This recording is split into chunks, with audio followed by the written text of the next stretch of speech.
There we go. You see it? Oh, the broadcast Here we is are. live. It is. We are live. Oh, So, my name is Dustin. Thank you, everyone, for checking out this live stream event. We have two of the people from Melbourne Survivor, Tara and Kelvin. Just a quick little introduction of who I am, what Melbourne Survivor is all about. My name is Dustin. I kind of like admin the page for Live Reality Games, which we've been doing a ton of content-based like podcasts and covering things. So a big disclaimer, first of all, if you have not caught up with the episodes of Melbourne Survivor, the finale is coming up soon. So make sure you do that. We will have tons of spoilers in this podcast. So make sure you watch everything before you watch this. So, but pay attention. First up, Tara, welcome here. hi. It's good to be here. Tell us a little bit about yourself. Like where you're from, what do you do? Well, believe it or not, as I played Melbourne Survivor, I'm from Melbourne, which is actually sort of rare for most of the cast. I don't really do much of anything. When I played Melbourne Survivor, I was like briefly studying computer science, but then for the for the third course in a row, I dropped out of that. So this year, I've just been doing nothing all year. Been binging a lot of TV, and honestly, that's about it. Yeah, I think generally speaking, this year we've all done a lot of nothing, and that's probably for the better, right? Yeah, yeah, it is for the better, really. Yeah. All right, Kelvin, thanks for joining us as well. Kelvin, where are you from? What do you do? Well, I'm from Perth. I flew all the way over to Melbourne to compete in the show, so that was a bit of a thing by me. And yeah, I'm a truck driver. I deliver food, so it's exciting. And yeah, when I'm not doing that, binging TV shows, playing online games, all the usual things. Well, very cool. For those of us at home that aren't 100% up to date on Australian geography, where is Perth in coordination with like Melbourne? You said you flew in for the show. Yeah, so Perth is on the west coast, and Melbourne and like Sydney and that are on the east coast. So just kind of very cool. All right. Yeah. So let's just kick it off. Tara and Kelvin, for those of you that haven't watched at home, our jury members, Tara and Kelvin, played one of the best games, I think, in this series. They had huge amount of power going into everything. We'll get through what kind of happened and unfortunately why it didn't work out, that we're on jury and we didn't make it to the finale. But yeah, Tara and Kelvin, how did you hear about this Melbourne Survivor thing? Well, actually for me, a mate of mine, he played in Backyard Survivor, and no, it wasn't you, Calvin. It was a guy called Stephen Reed, and basically he had like hyped up a lot to us. To me, I'd known him from like another online Survivor games group, and he basically just one day tags me in a Melbourne Survivor advertisement, post, and yeah, instantly I was like, well, of course I'm signing up for this. Like this, I had like zero hesitation when it came to signing up for that. And yeah, that was that. And then got on Melbourne Survivor. Congrats, and we're super happy that you made the cast. Same. Kelvin? So same thing, Backyard Survivor. I don't know if you have seen that or had a chance to, but yeah, the host of that, Kyle, he competed in Melbourne Survivor Season 1. And I ended up just like liking the Facebook page just through that because I wanted to see how he went and see the content there. And then I just was like, literally it was like 4:00 in the morning one morning and I couldn't sleep. And I was just like scrolling through Facebook and I saw it and I was like, do I or do I not? Like I had a bit of money aside and I was like, I could just fly there. And so yeah, I did my application video like 4 a.m. and was just like, fuck it, why not? Well, that's awesome. Yeah, it was a bit of a spontaneous thing, but yeah, really happy I did it. Yeah. So for anybody out there that also wants to be a part of these games too, we offer a Facebook group. It is called LRG, live reality games, casting. So I know we're casting for Melbourne number 3 coming up here soon, Playing with Fire. Sounds like a very scary title, but sounds awfully fun as well. Yeah, So I'm keen for it. So I guess starting the whole thing, you two haven't played Backyard Survivor before. Like you've had friends that have played another iteration. I have played. Like you have? Calvin has, yeah. Okay. And how'd that go? Well, you don't have to spoil anything right now, but No. Sorry, my internet keeps cutting out a bit, so sorry if I miss anything. Yeah, no worries. Like I said, like I'm all the way like 14 hours away from you guys, so this is amazing that we're able to work this out. Yeah, definitely. So I guess like the game starts, and what's your initial reactions? Like you two are on the same team. Did you kind of know that you would work together? Yeah. So yeah, we had this like little. You go. Okay, so like prior to the game beginning, that we spent like, as we were told to all arrive like a little bit earlier than before the game began, and we were like, the entire cast was set up in this the same building where Ponderosa is, and while we were in there, at first everyone was just sitting in silence. I don't know if you're like there for that part, but everyone was sitting in silence at first. And then Liz's mom comes in and she's like, "You guys can talk a bit if you want." Then so like some of us start talking, and instantly Calvin and I are the two loudest people in the room. And we're like it feels like we were the only two people actually talking, and everyone else was just listening to us talk. So it was kind of wild. That we ended up on the same tribe together, but I was super stoked about that, because otherwise I'd be like, well, who am I going to speak to? How am I going to have fun with anyone if no one's talking? So yeah, that was good. Yeah, it was definitely like, didn't even really need to think about it. Like as soon as the tribes were picked, I was like, yeah, I'm aligning with Tara. Yeah. Actually, Cal, do you remember like when we were standing, we had just got split into Galata and Durang, and we were both just like, oh, fuck, I'll try this shit. we were dead set, like we just like stay. I think it was loud enough probably for our tribe to hear. Yeah, I wasn't like super stoked with it, I'm not gonna lie, but yeah, I think it turned out to be fantastic in the end though. I can't think of anyone I would take out of my tribe and replace with from Durang, that's for sure. Oh, legit though, because it's really great ending up on like the Hot Mess tribe. Like it's so good for like the viewing and watching it all back and just seeing everyone like clashing with one another in the edit, and it's glorious. Yeah, glorious. It was a lot more interesting than Durang. That's at the start of the show, that's for sure. Yeah, 100%. Well, especially let's talk about your team too. Like first off, on your team there is Angela. Mm-hmm. Yeah. And then you guys are also with like Rancy and Nick and Steph. Steph was one of my favorite characters, actually. I know she was amazing. Then like Vin and Josh too, which unfortunately, Josh, yeah, King Josh. Josh is great. Yeah, once I saw. You go. Oh no, I was gonna say, what was your reaction of the cast that you had on your team? Initially, like it was like I was a few people I was a bit like, I don't know about, but I mean everyone, once we did get separated, we did start chatting and getting to know each other and stuff, so I had a pretty good vibe from everyone.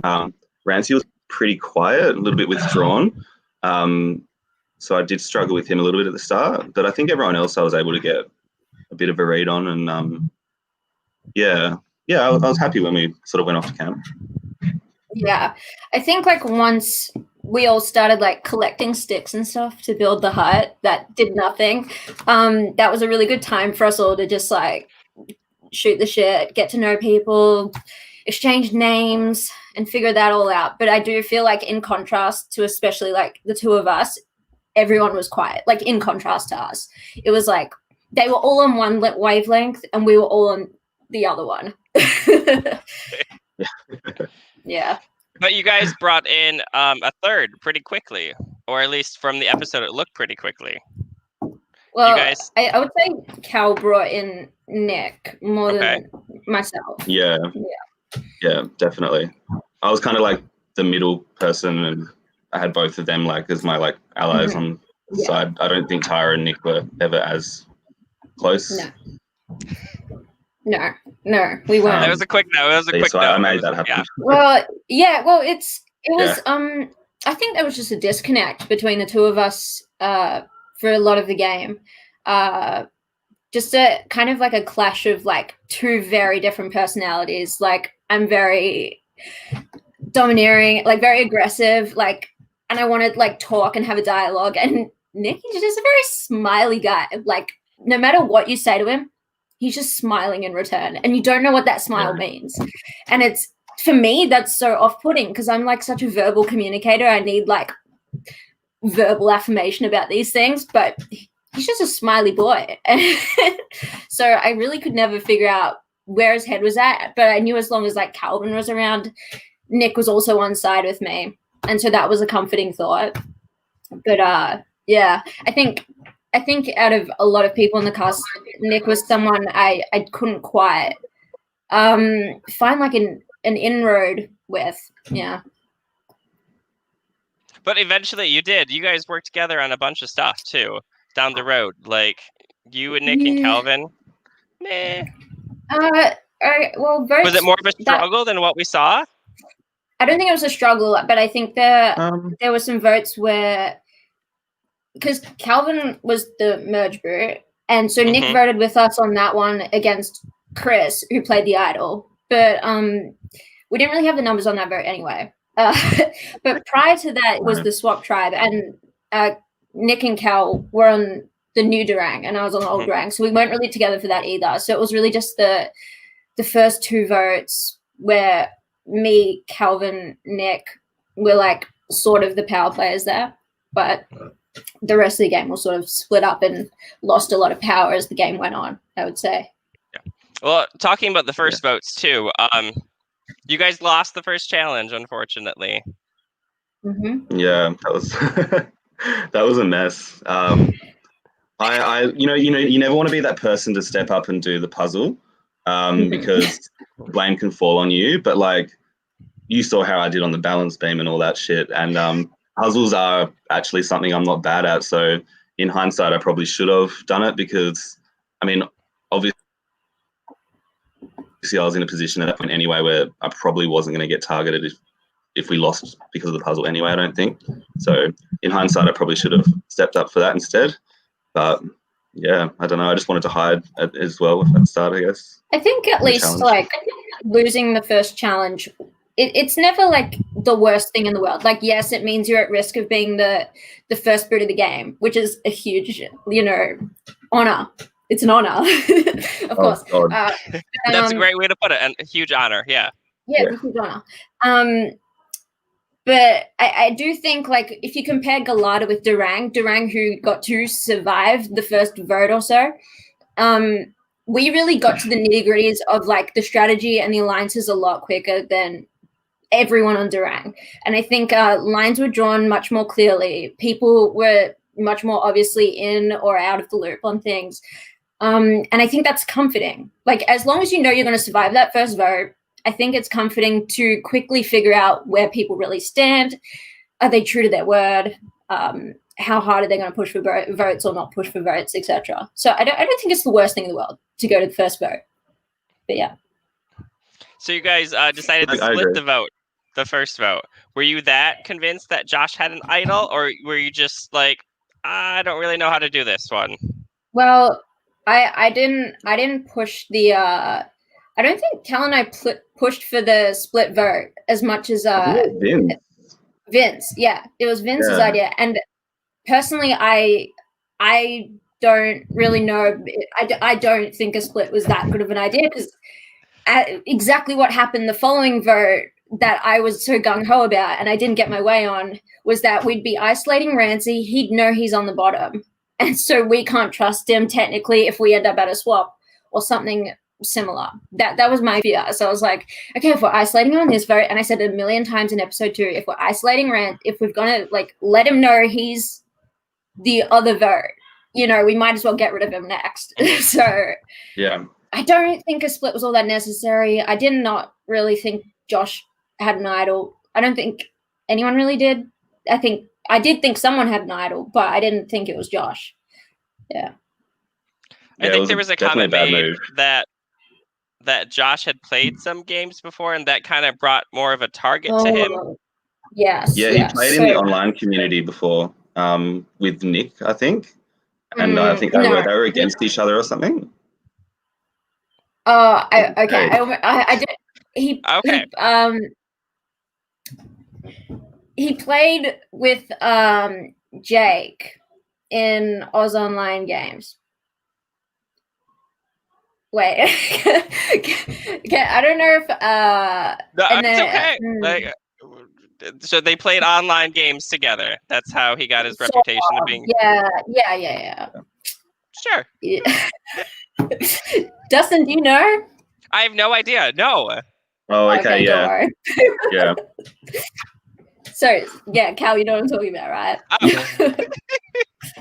Okay, don't worry, Dustin. Ignore everything I was just saying. Yeah. No. Yeah, but anyway, the whole fact of the matter is, Josh had gained a scapegoatable kind of reputation that Nick leaned in on, and it was very easy for everyone who didn't want to be the first brute and had no interest in being the first brute to just all be like, okay, let's just take out, Josh, who apparently has reason to be taken out. That was about it, really. I quite like Josh, but yeah. Yeah, I certainly had Josh and Rancy at the bottom of the totem pole for me, though. Not that I didn't like them, but I was fine with both of them. If we were going to split the votes, I was fine with it being both of them. I think there was this whole era from the first night where we would all sit around and I don't know, play games that I tried to start, and I feel like Rancy and a few others felt kind of a bit isolated from some of the group dynamic, and it immediately kind of became clear that in all the different iterations of alliances, Rancy was in the fewest, Josh was in the fewest, so they were just kind of by default at the bottom. Yeah. Yeah, pretty much. I think me and Tara were actually in an alliance with everyone on the tribe. We were sitting so pretty. We had so many overlapping. Yeah, it was ridiculous. Things. That's why me and Tara didn't raise our hand at the first tribal council, asking if we were nervous. We weren't. I didn't feel it at all. I would have been so gobsmacked if I got voted out there. Dude, and that's kind of how it was. You mentioned that multiple times in the episode. You're like, do I go this way? I think there were 2 groups of 5, and you were the 3 in the middle. You and Nick as well. So, but somebody that can fill us in a little bit more too on how that first little bit went is your host, Liz. Liz. Oh, Liz. Hi. Hello. I just popped Liz in. Unresponsive. I just had to mute this podcast as I was watching it in another tab. Anyway. Hi. You were actively commenting, so I was like, we might as well just write the host. Guys, look at my comments. Oh, I haven't been looking at the comments. Oh, I didn't know there was comments. I didn't realize this was actually streaming live. Yeah, I thought it was going to be posted later. Yeah, so first of all, Liz's mom says hi. Just FYI. Liz's mum is a sweetheart. She let me borrow her car. What? Oh, wow. She let me borrow her car when I got voted out to go down to the shops. Oh, I did not know that. Yeah. Yeah, Liz's mom's the best. Yeah, she's sweet. All right, so people are watching at home. We have this random person, Liz, that just popped in. Liz, who are you? Oh, I'm the host of this thing, and I edit it as well. Yeah, and I also talk on here about other stuff. This is one of our podcasters here at Live Reality Games. So, well, we just kind of talked about Josh's. You've been watching, so I don't really need to catch you up too much. Yeah, I guess. But there was a bit of a delay, I think. Okay. So I don't know where I'm at. Well, we're just talking about Josh just got voted out, and how Tara, Cal, and Nick were kind of in like every alliance on their tribe. Yes. Yeah. Were you aware of the dynamics, Liz? Of what dynamic? Oh, of just like the situation, I guess. Like with why Josh was voted out, or like, or that Calvin and Tara were so like safe at first because they were confident they weren't going home. I think I did. I think someone came and told me that. I didn't know much. Like I was pretty out of the loop on most things, but I think like someone came and was like, Tara and Calvin are like, I don't know, they're going to be targets later or something. Like they're very prophetic. They're the most like noticeable people in the tribe or something like that. Yeah. By noticeable, Liz means the loudest people on the tribe, as we've talked about earlier. Yeah, they were. I do think it was really fun watching like mine and Cal's like such an obvious implosion. Like almost from the first episode, like you could just see our steady decline into like why we're voted out, like why we lose. It was like each episode truly did lead up to our inevitable demise. You couldn't like look at our games and assume one of us is going to win the game. Like you really, I don't think you could. No way. No. Oh, no. Yeah. I'd target Tara. Wait, I cut out for a sec. What was just said? Who said what? I said I'd target me, and I'd target Tara if I was like another player. Because I wouldn't. They'd be my shield, which is exactly what we were. We were shield. Here's the thing, Cal. But here's the thing. As evidenced, rewatching like this all back, you and I were actually very loyal to our alliances, to the people we said we're going to work with. Like, no one was ever like questioning our loyalty, really, for the most part. Like, we always voted where we said. What about Nevada? What about the? Oh, okay, but that was like my favorite round. Can I just say, like, I don't want to skip ahead too much, but like the swap tribe of New Galata. Okay, that was a complex dynamic, and that was my favorite dynamic of the entire game, because I think there were so many permutations of what could happen, and I was trying to force like a 3-2-1, and like I knew Chris from like other games sort of things, and that was so crazy seeing him there. Oh, hi Rancy. And then Rancy was there too, and like he was someone who I was clearly gunning for on the previous like couple votes, and then for whatever reason we decided to like be aligned at that time and turn on Ange if need be, and we all wanted to flip on our original alliances. It was wild. Well, that was great. That was like my favorite round. You two started like, even in the teasers, I was rewatching the early stuff just to like refresh my mind. Both of you wanted to cut everybody. You didn't care about backstabbing. I think, Tara, you made a comment like everybody has to lose Survivor except for one person or something like that. So yeah, I feel like I think in that teaser, the comment I made was taken out of context, wasn't it, Liz? Like it was like a comment I made from like losing a challenge or something, and I was like, well, I suppose everyone has to lose at some point. But then the way it was edited made it be like everyone has to lose, and because I'm gonna win. I mean, I never got a chance to make it far enough to backstab anyone, really. I mean, I backstabbed like one person, but that was really, it. I would have had no problems cutting people at final 5 or 6 or whatever, I don't think. Yeah, I wouldn't have had problem cutting people either, but I just don't think it would have been beneficial to my game to cut anyone, like cut anyone unexpectedly. Like, I feel like it was very clear what my philosophy was once I hit the merge, which was stick with the people who were like lumped in as the bigger threats or bigger targets, which was, in like direct contrast to someone like Chris's strategy, who wanted to kill us all off. Yeah. Yeah. I know he had like a hit list going down too. Yeah. And it was literally his literal hit list was exactly like all the people I wanted to work with. So it was like impossible to work with him, even though we had like prior connections, because we had such opposing strategies and philosophies. Yeah. Wild. So I guess like refresh my mind. Wait. Sorry, I'm just putting comment on. You're just putting. Oh, you're the one doing that. I'm like, what's going on? How are these popping up here? Liz has learned so much more about the system than I have already. So. Sneaky move. What were we talking about? So I guess like what happens in the next episode? Like, I'm trying to refresh my mind. What's the next challenge, Liz? After that first one, the memory one. The memory. Oh memory. Yeah. That was memory.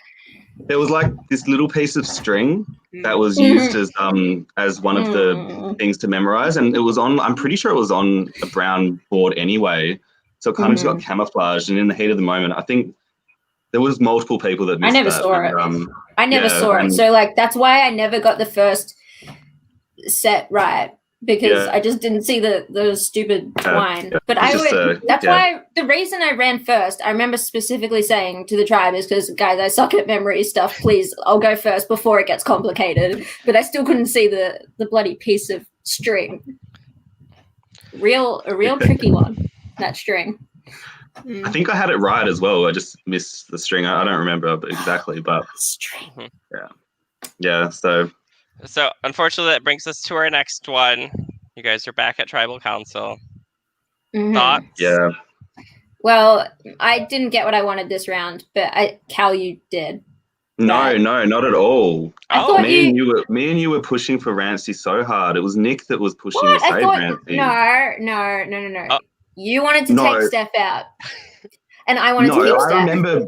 Oh, I don't know. I swear I remember this maybe this was in my mind, but I had this back and forth of like, Rancy's going to be trouble for us in the future, but then Steph could be a liability in the future. Right, that was the whole thing. I certainly saw where you were coming from, but Nick was pushing for Rancy harder than I would have. I mean, pushing to save Rancy harder than I would have been.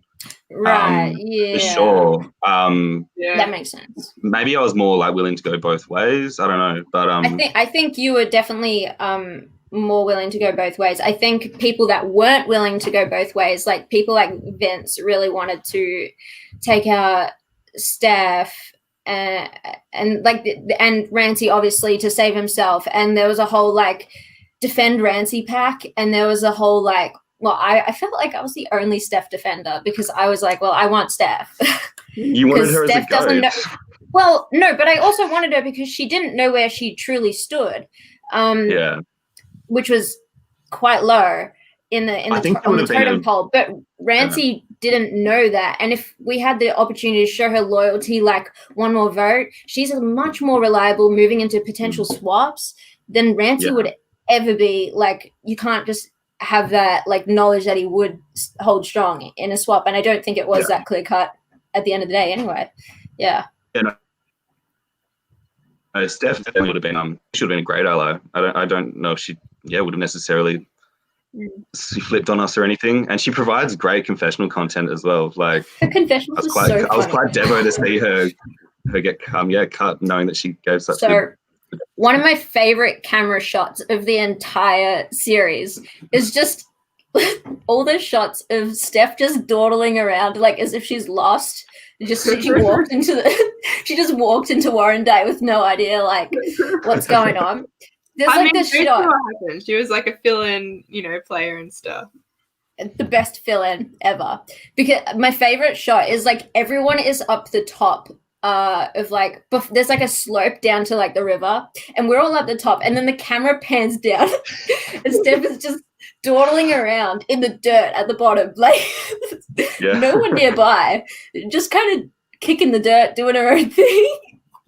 Oh, I loved it. It was amazing. You don't think she was looking for an idol or something, trying to save herself? don't even. Didn't we have to explain how idols worked to her? Yeah. I feel like we had to explain it, so I don't even know if she knew what she was looking for. Survivor. Yeah, look, yeah, that was funny, though. She didn't even know what happens in the event of like a tie vote. No. I think she re-voted Rancy on the revote. Yeah. So I don't think she fully didn't. She wasn't in alliance with Josh, so I don't know if that had anything to do with it. Who was? Oh, Steph was. Maybe. Yeah. Maybe. Steph was great though. Like truly. Yeah. Yeah, probably my favorite casting choice, and maybe like Jason Muscles as well. Something about casuals is just so wonderful. Casuals are great. Yeah. It's a question from Vince. Oh yeah, we definitely were confident. Like we were like sure we were just like the hot mess tribe. I don't think anyone anticipated that we'd actually win one. Yeah. That was wild. When we actually won a challenge and we were just sitting there, it felt the longest eternity. Do you know what the best part is? It was Rancy that actually won the challenge for us. So if we had a booted Steph, we might have actually lost the next challenge anyway. That is true. Yeah. I think so. There was like no footage of us after we won that challenge that round, but oh my goodness, there was like actually the guy who was like, oh really? Yeah. Oh, there wasn't much, but the guy who was filming at our camp, what was his name? Carl. Oh, Arkle? Yeah. Yeah. Caitlin, do you remember? He was like showing us his phone and trying to convince us he was famous. Do you remember that? Oh yeah. And we're sitting in our shack, and he's like pulling up IMDb, and he's showing us like this maybe like a one show he made like an extra appearance in, and he's like, guys, I'm famous, and he's like, it was kind of amazing. And we didn't know like how to function without strategizing. Do you remember like just sitting there looking at the ants and like hearing about this cameraman being famous? That was wild. That was the best. It was a weird lull. It was. But yeah, I only got to experience that once, I think. Really? Oh. Yeah, you would have. Yeah. I think it was twice actually. Yeah. Oh yeah, and then when the swap tribe went, Yeah. Good times. A car. Yeah, good times. There's fame. And the This ants. is all the bonus material that we're saving for the bloopers afterwards that Liz secretly has. Like, I hope it made bloopers. Well, I think I sent you guys some of it. I put there's some of it that's in like secret scenes in like on our Facebook page, but yeah. Yeah, probably. It's pretty much just lying in the shelter talking about ants. Yeah, well that's what it felt like. Yeah. It was a good time though. I loved that shelter. It was like it was such a hazard. It was such a hazard. But it was a lot of effort and for like very little practical use, but the benefit of it all was that it immediately gave us something to all do and like an excuse to go off and like collect sticks, and like we were all looking for idols and we were all already talking strategy and making alliances. That was good because I feel like the Durang tribe really never got that opportunity in the same way we did, just by having a different culture at our camp, I suppose. Yeah, from the onset. I mean, Durang had some pretty strong players too, like strategic. Like Jake made a lot of big moves at first. Emily was pretty sneaky at first too. Like they really got definitely the strategic vibe from that tribe going. So yeah, but there was a whole lot of sitting around, which would have sucked. Well, they won so many challenges at first. They were like, we don't need to deal with this. Sucks to be them. It's more fun to lose. So who's the real winner? We are. Oh, there you go.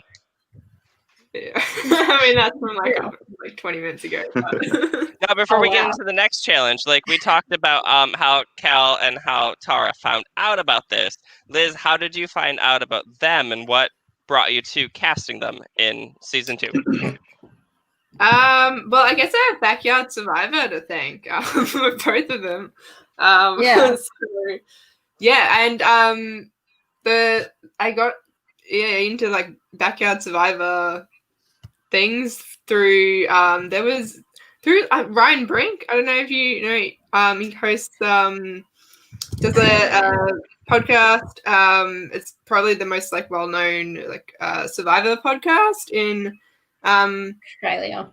Yeah, so Brink of Reality. And he made like a Facebook group that sort of is pretty inactive now, but for Australian Survivor super fans basically. And so from there I posted stuff for season 1 of Melbourne Survivor when some people dropped out and didn't have enough people, and then Kyle, who lives in Perth but just happened to be in Melbourne at that time, was like, oh, I'm free. And then so 2 days later or something, like he popped on. And then the whole like Backyard Survivor, Melbourne Survivor collaboration happened. And like I think 4 of us have gone over there now, and we've had Calvin over here. So yeah, good times. That's awesome.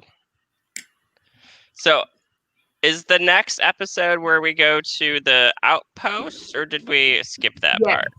Yes. That was super interesting from a viewer perspective. I was like, oh, what's going to happen here? So, Calvin, you were selected to go to the outpost. Well, I kind of just He selected himself. I didn't even get selected. I selected myself.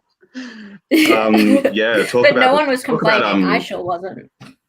You didn't want to go, Tara? There could have been something really good. No. Like, I feel like those situations are always, well, at least from watching the show, always some kind of lose-lose situation, because no matter what you come back, whether you like do the thing for the tribe or the thing for yourself, like no one ever believes you. Like I feel like if Cal hadn't even taken the idol clue, if he hadn't, he'd still come back and he'd be like with the box of muesli bars, and people would be like, well, what was like, clearly that can't be the best prize. Like who wants muesli bars? So like I wouldn't have believed him if he'd just be like, oh, I just got muesli bars. Like I'd be like, what great food did you turn down for like just the muesli bars?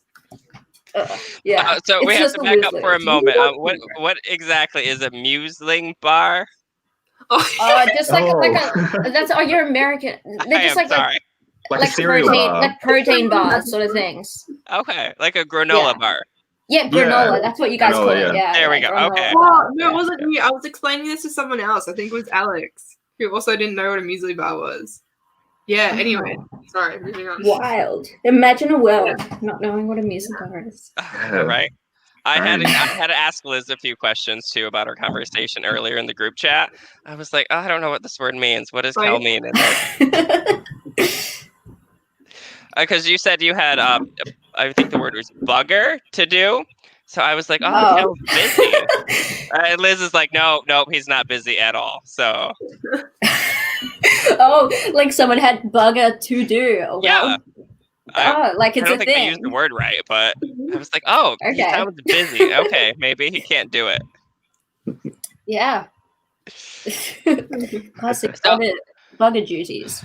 Our next challenge, it's a blindfold challenge, which is one of the best challenges to watch, and it's so fun to see people run into things. And how was that for you guys, being blindfolded? Well, I was a caller, so was I. Were we both callers? Okay. Yeah. Really, you both were? Yeah. Oh well, you guys, the loudest people on the teams, right? Yeah, I suppose so. Like for me, as a loud-voiced person, it just seemed irresponsible of me not to be a caller. And I feel like I'm sort of hard of hearing sometimes. Like sometimes I'll be like, can you repeat that? Like I just didn't want to be that person that was like stupid and like dawdling around not knowing what's going on. I'll be like, someone else can like look like the idiot and I'll just be like the caller, the loud one. Like what can go wrong? I mean, my team lost, but whatever. Yeah, it was fun to watch. Yeah. It was fun to like sort of just like take control and be like, just like ordering around people what to do. I don't know. It was good. That's great. Yeah, and you guys had to go against each other. Like, what was that feeling? Like, you had just like solidified your bond. I think Yeah, I honestly, I don't think it like drives us more apart or anything. If anything, it's just Nah. like, well, we fill like a similar role in the context of the game, so therefore, like, it helps to have each other around as shieldage. So even in challenges, it's mirrored like that. So I think that's like a comforting thing, if anything. Yeah. But Yeah.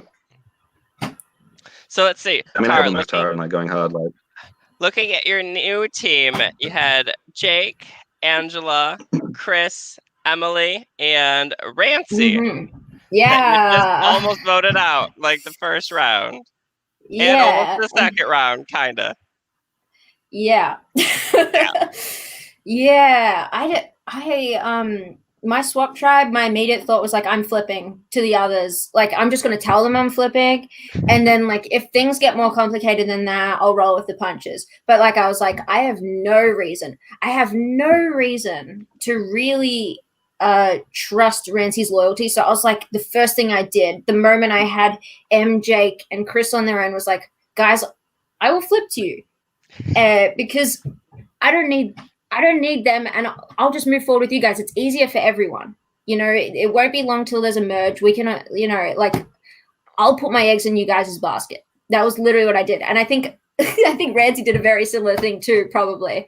And because I knew Chris, I was like, hopefully he can kind of vouch for me. But I was so wary that, like, he knows that I can be kind of like a schemy, untrustworthy, a bit chaotic player. No. So I was so worried that at that swap tribe, Chris would immediately just like throw me under the bus and be like, oh, she's trouble, get rid of her. But like, I think that was like the only round where we saw that there was benefit in just utilizing one another for at least one vote. And then we can do whatever at the next. But eventually I couldn't really tell who was, even the Durang people were like, they were going to flip to us, and there was all these like conflicting stories and stuff, and I was just like, let's just vote as a unit. And if any of them flipped to vote with us, and we'll put the votes on someone that we said we wouldn't, so if any of them flip to vote to us, it'll be a 3-2-1, and it'll be a good move. If we tie, whatever, Rancy and I had come to the agreement that we would just brood off Ange, because we did not like that Ange saw through all of our lies. We did not. I said it during that episode before, like, she even started like catching me out on things. But I was like, I don't like that when I speak to Ange, she doesn't buy a word I say. I don't like that. And I know I have that vibe with a lot of people where people don't trust what I say, but at least some people like pretend to go along with it, or at least have like the understanding that, like, even if you don't trust someone, it can still be helpful to move forward with that. But like, I never got that vibe with Ange. I always felt like she was going to like work with the people that weren't me, but she was loyal. But I was just like, I just can't deal with like someone that like just sees into my soul, and I didn't like it. So I didn't care about getting rid of her, to be completely honest. She was a star, but like, nah, I'm cool. I felt the same. I threw her under the bus a little bit before we swapped tribes, because she's smart and she can see through your bullshit, but her only problem was like, she'd approach you about it. Like, she'd tell you, she'd call everyone out on. Why would you come to me and put an item? I think she has very good like intuition, and yeah, she is smart in that sense. But in terms of like moving forward with like an alliance that like you can build these like bonds with, it seemed like she was always like planting these things that made us like scared of like what is Ange doing? Like it was like she had no real game, and I didn't feel as though I could move forward with that, like hiding behind her. If anything, it seemed like she would be someone that not strategically tries to take me down, but just like takes me down, like just because of her existence would take me down. I was worried, so I was just like, go, bye. Well, like, especially from all the comments we've gotten about your gameplay, Tara, you seem to be like, you win for most sneakiest, I guess, if that's a thing. And if you can see through that, that's like your game. So I think I have a sneakier vibe than I truly am. Like, I don't think I'm as sneaky as I come off. I think I'm quite like straightforward with people, and honest, because I realized that if I start like backstabbing and betraying people, that then people turn on me. But I hadn't even done any of that yet, and people weren't trusting me, which was wild. Not yet, because you did have a little sneaky gameplay with the little try to save yourself there, but that's much later. Yeah, well, sneaky in the most like overt way possible. Why didn't you do it earlier? Like, you know, you came into the game like, I'm going to make fake idols. Well, here was my original idea, which I thought was the much more foolproof idea that would actually be convincing, is if I found a real idol, I use it to plant on people. So I plant it amongst people's stuff, and I'd be like, wait, guys, does someone have like that's got to be a real idol, right? They've got it, and it's like in their bag. Look. Because everyone had these little satchel bag things. So I was like, I figured it's always a strategy I've wanted to try in like a real format, like a real life tangible format. And I wanted to try it in Melbourne Survivor. It obviously didn't work because I don't know, everything didn't work. But like it would have been, I feel like it's a strategy worth trying if you ever have a real idol, because I think the major flaw with a real hidden immunity idol, whether you play it correctly or you play it incorrectly, it puts a target on your back, because people see, oh, this person's looking for idols, this person found an idol, and this person is going to play idols without telling anyone. What? So my idea is to use idols in like a different way. So frame jobs on people. So that way, if people decide to blindside someone that you planted the idol on, because you say, we should hang around where they've left their idol so that they can never retrieve it. And then we blindside them before they can retrieve it. People don't realize that you've burned an idol, and everyone thinks the idol is burned, but it's still yours the whole time. I don't know, Kelvin, what do you have to say about idols and idol usages? You seem to be a expert at finding them. Yeah. Look, in hindsight, it was this episode that we're on right now talking about, right? I think you found the second one this episode. Oh, we're up to that episode? Yeah. So I don't even know, because I mixed up I put it in a different time than it was. I think it was like, it might have still been this episode. But okay, it was. I found the. Well, okay, we'll start with the first one. You found it. You found an idol. Congratulations. Yeah, I mean, it wasn't very hidden very well on the tribe. I mean, everyone knew almost immediately, I'm pretty sure. But in hindsight, I probably would not look for an idol if I played again. No, I don't think there was. No, seriously though, I don't think there was any problem looking for an idol at the Galata tribe, because like we always went off. Like whenever we got back from challenge, we'd be like, let's all go hunt for idols. Do you remember we would do that when we were just like bored? Like that was just a part of the culture. So I feel like it's like, you can't like ignore that opportunity necessarily. Yeah. I think it's fine to look for idols. I just think you got unluckily kind of caught by Ange or whatever. Yeah. But then like, if you think about it in like, if we were on Durang, like I don't think we could have done that. No, I think it depends on who you're with. I would not have. So it'd be like an assess the situation again, as to whether I'd find one. Yeah, but then so like coming onto when we swapped tribes, and I realized I was with Natalie. I was just kind of like shit. She knows I've got an idol, and like I'd assumed she had an idol as well. So I tried to just like buddy up. Can I ask, Calvin, what was your immediate read on Natalie? Did you think she was like a smart player, or did you think she was like someone you can like outmaneuver, outwit?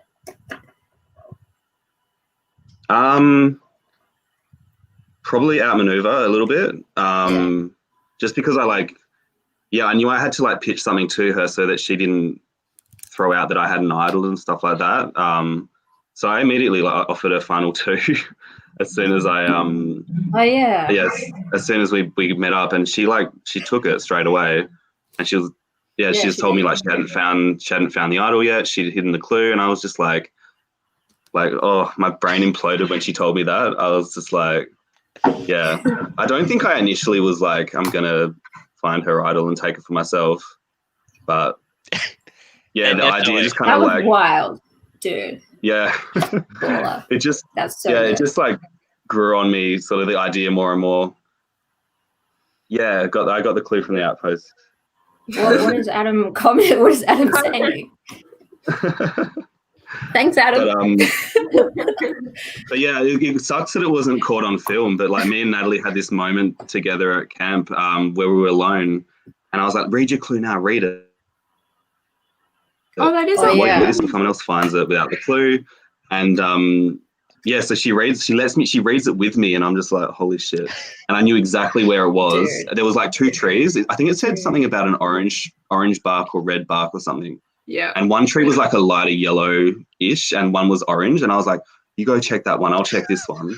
And I went and checked it, pocketed it, and I was just like, and then I was like, I can't find it. Like, do you think someone's found it? And I just played up the whole like, yeah, someone else found the idol. You have wonderful luck with finding idols. I've never found one. I've never found one ever. In all the orgs I've played, in Melbourne Survivor, in Drunk Survivor, I've brought in like fake idols that I've made and totally fail. But like I don't. Well, maybe that's I've the thing. No more bringing idol. in like fake idols. Maybe you're just like destined to not bring one in and then find one, Tara. You never know. Well, well, let's keep on hoping. Yeah. Oh, I mean, I've found 6 in my org and real life career. Not fair. Yeah. I know somebody else over there that's found a lot of idols as well. So, but besides Natalie on your new tribe, what do you think of the other players? You are with, let's see here. Looks like you got stuck with Nick again. Yeah. It's good. And it looks like you have a very physically fit team. Like you have Jason, and then you have Liam, Vince, Ingrid. Yeah, I was pretty stoked with how it turned out, given that like going in that tribe with minority. Like I knew Jason from me and Jason used to live together, so I was like, maybe I could use that as an in to make sure I'm not targeted. And like I had a bit of a good chat with Ingrid before the game had actually started, and I got good vibes from her and me and Liam as well. Like I really wanted Liam on my tribe before the tribe was drawn, so it couldn't have really gone much better given that I was in the minority. I was with Vince, who I had Vince as like, I just couldn't 100% trust him the whole time. So it was probably the one I was a bit like, oh, but still like I wanted to keep the numbers and had us 3 stick around, you know? So it's funny, you got the tribe that you really wanted, and then Tara was like, I'm not sure about this one. Well, I liked that I stayed at Galata, and we ended up with the 3-3 because obviously that meant we weren't in a minority and the others were. And I loved the dynamic of the 3-3. I just thought it was a lot of trouble to navigate. It's hard to navigate when you come into a round with 3-3 from original tribes, but it was freaking fun. That's what it was. It was like the only round for me that felt like pure strategy. It really just felt like a pure strategy round. That's why I really enjoyed it. Yeah. Yeah, I think I would have enjoyed to. I think I would have preferred to have the 3-3 for sure, but not with those people. Yeah. No way. Ange and Rancy would have flipped on me in a heartbeat, and I didn't really vibe with Emily or Chris and Jake, or maybe a little bit. I might have been able to work something there, but I would have been screwed if I was there, 100%. Like, yeah. Yeah, I was lucky that I had the tie with Chris because he vouched for me a little bit. Like even when like people were like, I don't know if I trust her, but he was like, no, she's cool. I think it was cool, which was good for that round, I suppose. But yeah, you were saying you didn't really trust Vince that much. I actually Vince didn't trust me, but I actually trusted Vince more than Vince trusted me, which was something weird rewatching the show. And then I realized upon reviewing my actions within the game while we were at Galata, I think the amount of overt conversations I had with you, Calvin, made Vince feel less connected to me. But we had arrived to the campsite in the same car together. We were picked up from the train station at the same time or something, and we briefly vaguely introduced each other to each other in the car on the way there, and then so I thought we had that like the car connection. But I think I wanted to like trust Vince on the down low. I thought he like could like understand that you and I have like the outward connection, but like we have like the secret alliance. But like Vince had like a ton of like secret alliances like that like hated and like wanted to take us down. So like but I actually wanted to work with Vince a lot. So when he left your tribe, I was like, oh, but you know. Yeah, go back to talking about your tribe because that's what we're talking about. Sorry. Yeah. Yeah, it was an interesting dynamic on the tribe because Ingrid was very like outward spoken about things, and like she approached me asking if I had an idol, and I told Jason, and then I told Jason I had an idol to try and get him to flip onto our side, and yeah, pretty much the whole tribe except Liam knew about my idol, I think. I think. Right, yeah, maybe that's true. Yeah, I don't know if Liam ever got the info about it, but I think I think he did. Unless but I think he knew. Sorry? Because I think he was the last person to know, but I think he knew. Yeah. Because I think him, Ingrid, and Jason talked about it, and that's how Jason knew for sure that it was like actually legit. Yeah. But I want you to tell one person that everybody knows after that. Yeah.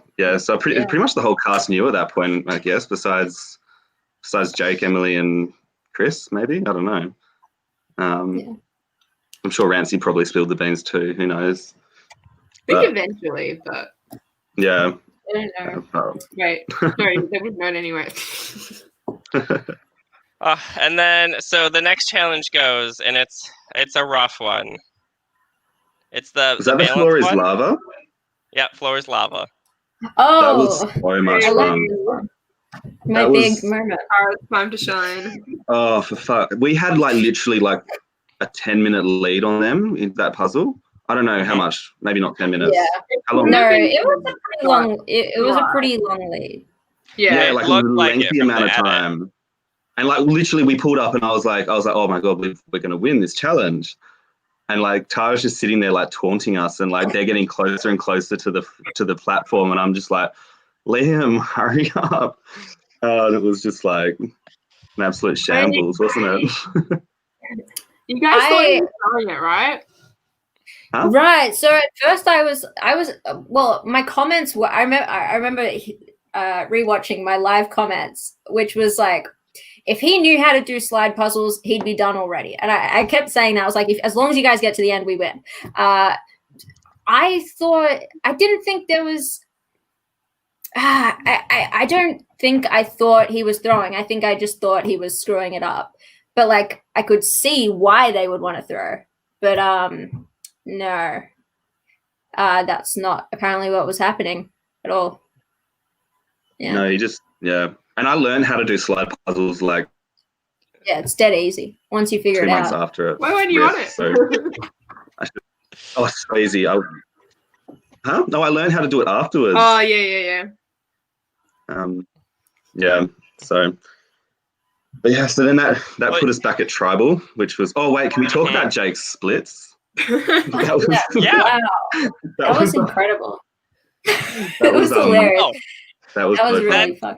I think that's in like the thumbnail of the episode too. That's like the thing. thing. It was. Yeah. Oh, yeah, it is too. Yeah. He's a laugh. Gotta love Jake. So that brought us to going to tribal, which was a bit daunting. I think at that point I did have both idols. Yeah, I did. And yeah, we just like obviously like no one was going to flip to join us. For some reason, I didn't even think of approaching Natalie and being like, let's flip with us and join. And yeah, I devised this plan, which was just like absolutely a bit ridiculous, really. Like it was never going to work in hindsight. Where I like pull out both of the idols and I'm like, bam, I'm saving like two of us. You got a 33% chance of getting it right. And then I tell them who to vote. And like obviously, like Yeah. they're not going to They're flip. not going to fear it Yeah, anymore. they Like, don't, why they would don't care if Natalie goes, essentially.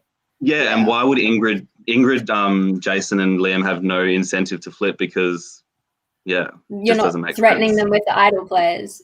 If you Yeah, I say should have just anything, said you're we should have just been Yeah. like, we're voting for one of the four of you, and like Yeah. if you don't vote with us, then it's going to be one of you going, and then that would have probably scared people. But for some reason, I thought it'd be. I think I was more like keen on the whole villainous aspect of it, to like Oh yeah, of course. just like You've got to. throw Natalie completely under the bus. Yeah, it would have been cool if it worked out, but obviously it wasn't going to work out. Poor Natalie. I felt bad for her at the same time, but it was so much fun. Like that tribal was the most fun I had. I know it's a bit hard to follow along because it was the footage is in there, but like me, Nick, and Vince are like fighting pretty hard in it, and just like in attack mode. It was really good. It was good fun. Wait, that was the tribal where Natalie went home, right? Or was that when Vince went home? That's the one when Vince went. Okay, right, okay. Yeah. They had already planned to get Natalie out the next time. The other three. Okay, yeah. Yeah. So just didn't work out in my favor. It was so scary. Not playing both of those idols though. Yeah, I was like, oh my god, if I get voted out with two idols. Oh, that would have been rough. It would That have would been have brutal. been glorious. Yeah. I did know Vince was getting votes as well though, but like I should have realized, because I know Jason really well, we're good friends, and Jason has no filter.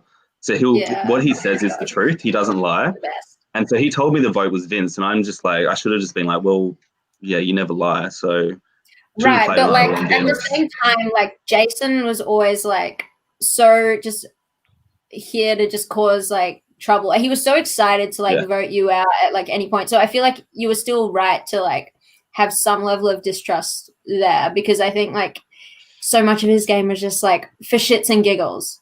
That was like he was like doing things just cause, and that's was great. But I think it was okay to distrust that somewhat. And I have to give props to Liz for editing this tribal. Like, it happens that footage gets lost, it gets damaged or whatever, and you made the best out of it. Like, it was you mentioned it was a little bit difficult to follow, Cal, but no, I think, like, Liz, you did a great job of editing it and putting the slices in. It was perfect. Just like to zoom in on like Ingrid smiling while she's talking, and like it was amazing. It was so good. Oh, I yeah, I was so shocked. Like when the episode was premiering live, and then it was suddenly like, oh, we lost the footage, and then I thought it was just kind of going to be like, I didn't realize you were going to have the audio playing over like a still image. I thought it was going to be just like, I don't know, some like just black screen and like white text being like, oh, and Cal like threatened with his idols, and then Vince went home. Vince went home or whatever. And I thought it would be like, that's that. But this freaking zoom ins caught me so off guard, and I was pissing myself laughing at that. I was cackling so hard. Like, it was funny. Yeah, next time, Vince. Next time, we do need to work together. If there is a next time, of course. If there's always all stars. Come on, Liz. Yeah, I mean, there's always backyard survivors. Yeah, but like, it's gonna be forever until all stars. Yeah, true. It's gonna be forever until I think we're filming another backyard survivor soon. Oh, I love backyard survivor. I'm keen. Which is another term. We talked about musing, bars, and then bugger. Keen is another term that I picked up, and I used it in the group chat. Mm-hmm. Wait, they don't say that? Like, I'm so keen? It's not a common term. So I thought... I like it. Wow. Wait, what? Yeah, it's great. Yeah, keen. It was one of the new words that I learned. Oh, keen. Oh. Mm-hmm. I didn't know that was like an Australianism. Yeah, I did not. Yeah. I thought, whatever. Clearly, we're dumb. I think there's a lot more than you realize, to be honest. Yeah, it must be. We've got a question from Luca. Says, Luca. Oh, Luca. do I either Love Luca. regret working with the other? No. I think Not at we needed each other. I think what we could have done better is just like Yeah. perception management. Like maybe in like the beginning room, you don't really think it like before the game even begins, but like we just should not have openly vibed as much. We should have just like ignored one another. Or just like been. We should have just shut up like everyone else and not talk. We should have got into a fake argument. How good would that be? That would have been really good, actually. But feel like that- you were terrible at hiding. Yeah. Us, like, do you remember? Like, I don't want to skip too far ahead, but Okay, Merge, you you were like terrible grabbed me at and it. run straight away, and I'm like, You were terrible at it too in like the earlier portion of the game. Okay, I screwed it up at the merge, whatever, but like everyone knew we were connected. We don't need to like pretend we're not at that point. That would be so pointless because the entire time you were at the stock tribe, you're like, I have Tara. And then I was like, you Cal. True. So like I was like, it's at that point it's too late. But I think like I suppose we should have started the game at like a slower pace, I suppose. Oh, like, yeah. But it's just so against our natural states of being, I suppose. Like I think some people are just have easier to hide selves. Like we're just loud. Yeah. I will say, like, with me, I am generally a bit more toned down than Tara. But That's true. I competed in Backyard Survivor, and I don't want to like give too many spoilers, but I felt like I didn't leave as much of an impact on the game as I could have. So I think that was like part of my motive coming into Melbourne Survivor. I was like, I want to be like, noticed and like remembered for doing things. Whereas like Backyard Survivor, I felt like I wasn't as much. So yeah, that was partly why I was like a bit more out there and louder and whatever. You think another part of it too was just like, sorry to call you out, Calvin, but you were like one of the older people in this cast, and in Backyard Survivor, everyone was probably closer in age. Oh, and I wasn't even that old. We just like maybe like more. Yeah, well, weren't you like the third oldest or something? Third or fourth oldest? There was Jason Hat. Jason Hat, and then Chris. And then Vince. No. And then Jason. That was Vince. Jason, and then Vince, and then Cal. So he was the fifth oldest, I think. Fifth oldest. But was it like, because some of our tribe was kind of young. Yeah. Like I just thought like maybe like you felt like more confident, like just like bossing around little people like me. Honestly, age didn't actually You were so tall in comparison. I hadn't considered age at all. Yeah, I was. Yous are all midgets. Yeah. But no, age wasn't a factor in how I played. Okay. Yeah, I think playing for a second time is more liberating. What really factored into how I played. Is it just like you give less fucks playing a second time because you just want to have more fun? I don't know. I just wanted to make more moves and stuff because I guess the Backyard Survivor came out ages ago. If you didn't watch it, whatever, it's your own fault. I placed better than I did in Melbourne Survivor. I came 8th, but and I was right. I was in a position where I could have potentially won the game, but I just happened to at merge. I ended up someone flipped on our tribe, and I ended up in the minority, and then I just got picked off. And it was just kind of like I didn't get that chance to sort of make an impact. Whereas, so if I had have been on the right side of the numbers, I could have made moves at the end of the game and it would have been pretty cool. But yeah, so I just wanted to make sure I was making moves in case of the event that I got picked off early or something, Yeah. No, I get that. Yeah. So. Well, speaking of some of the older members of the game, Chris was one of the older ones, and he brought it home for you guys on this last challenge, I think. This next one, the balancing of the balls and stuff. Yeah. Oh my goodness. That was sorry, Liz, but this was the worst challenge. It was over within 4 seconds, maybe it was no more than 30 seconds. Surely it was 10 seconds. That plank. when one person wobbles, everyone wobbles.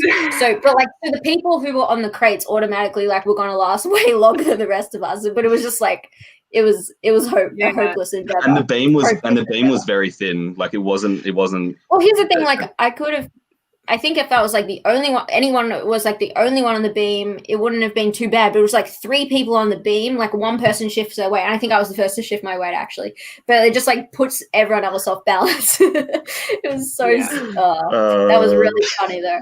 It was so stupid. We were just like, what? The challenge is over. And we won. I mean, Liam was also throwing it. That might have.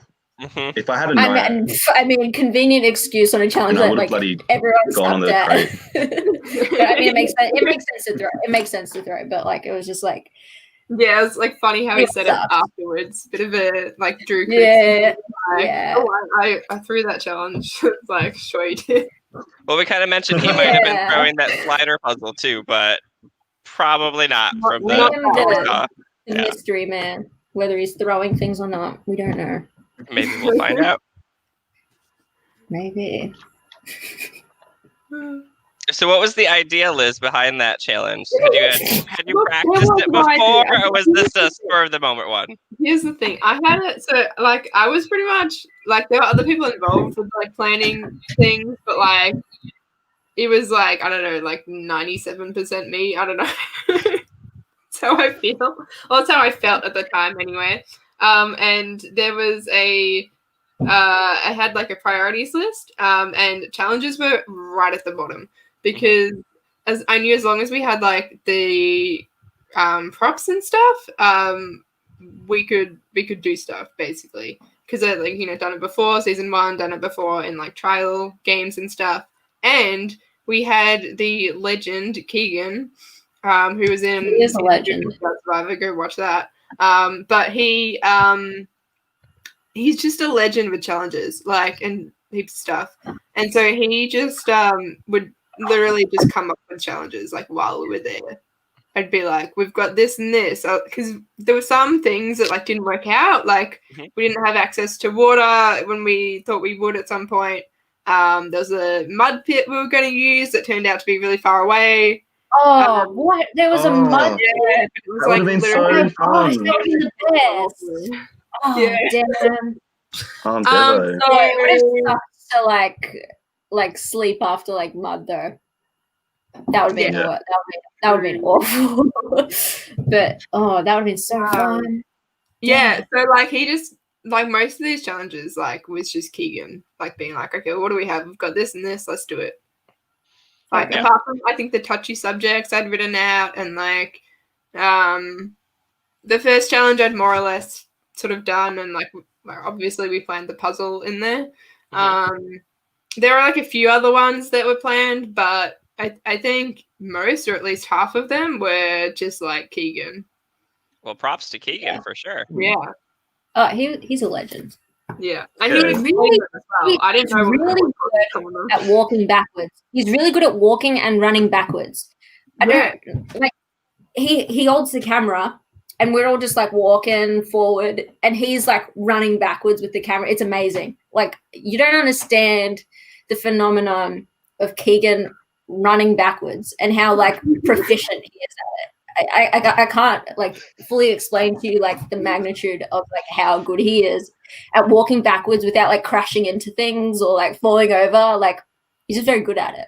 I believe impressed. We've just decided on the next challenge next season, walking backwards challenge. It's a race. Yeah. Everybody just run backwards. It's the Keegan race.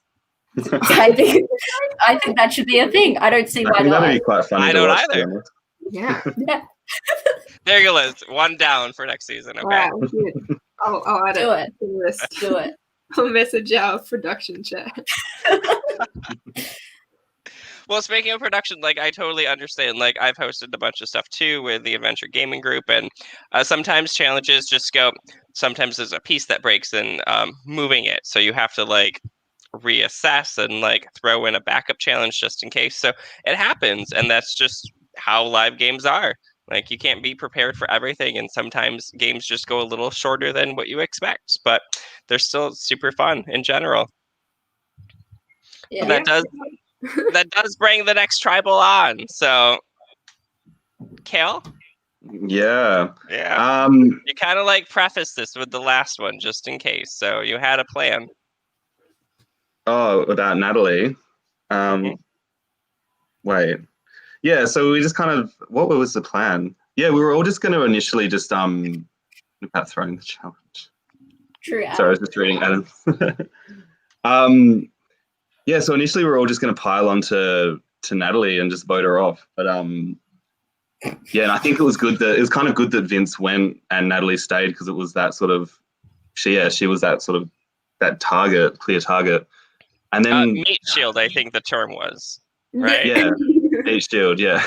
No, they want to keep their meat shields. They want to vote off the other people. Well, that's yeah, why it wasn't so much she was yeah, it wasn't more that she was a shield. She was just an easy scapegoat. Yeah. And like honestly, I was so down to go along with it all and not play my idols. But like I had Nick in my ear, like just being like, I think you should play them. I think they're going to vote one of us. And I was like, I really don't think they will, because it's a stupid move. Like, yeah, I can nullify both of us, both of our votes, and it just doesn't make sense. But he just kept sort of like saying it every now and then, and I'm just sort of like, oh my God, like maybe they will. And he just like full got into my head. So yeah, we decided to devise this plan to like vote out Liam and nullify votes against us, and it was just not.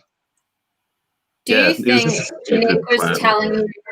Do you think Nick was telling you to play your idols so he could just be like, "Oh, I made him flush his idols, and like I'm fine"? Or did he genuinely believe like he just wanted to cover the bases and he didn't? Confessionals, like the second one. Sorry. Right. Okay. From confessionals, like the second one, like he believed that they were. Ah! Oh my God! I died. The reasoning was like they didn't do it last time, so yeah. Okay. I did cross my mind, obviously, once I'd been voted out and the game sort of went on a bit more, and I learned more about Nick that I didn't know was happening in the game with him. And so certainly I did question that a little bit, and I was like, maybe he was like, getting me to flush them, or he could say that he got an idol played on himself or whatever. Yeah. But like ultimately at that stage, he was like loyal to you. So he would have still been like thinking in terms of like what benefits both of you, not just like what just benefits him, right? Because logically, like going into merge with two idols would have been beneficial to both of us. So, dude, imagine like it would have been like a triple idol, like a double idol gate or something. Like if like you would play an idol, and then Chris plays his idol, and then it would have been 0 votes. There was no like stray votes, and then we would have to. To be fair, I think the vote would have played out different. I might have been the person to go on a revote if there was a double idol play. I don't think I would have got votes at the merge if I had two idols. If you still had your 2 idols. I don't think so. I think I would have then. They might have. Yeah, they might be sort of assuming that I'd play my idol for me and Nick or me and you. So they might even target someone else. I feel like they would try go for a risky vote. Like that 5 of or whoever, like Chris, Rancy, Jake. Oh wait, no, Nick was with you, and then at that time, I don't know, I don't at that stage. I didn't yet have like Jason with me because he wanted to turn on you, and so did Ingrid. So like, I think I would have been screwed. I think it would have been me. Yeah. I don't know. It's hard to know how it'll play out. Like on an impromptu revote, I think it would have been me. But yeah. Before we get to merge and the details of merge, Luca had a question here. What do you think the best move was in the game? And do you think that move contributed to your eventual vote out? Ooh, this is a very good question. My best move. Yes. Oh God, I did not have many. Like looking back at the grand scheme of my game, I think there were like.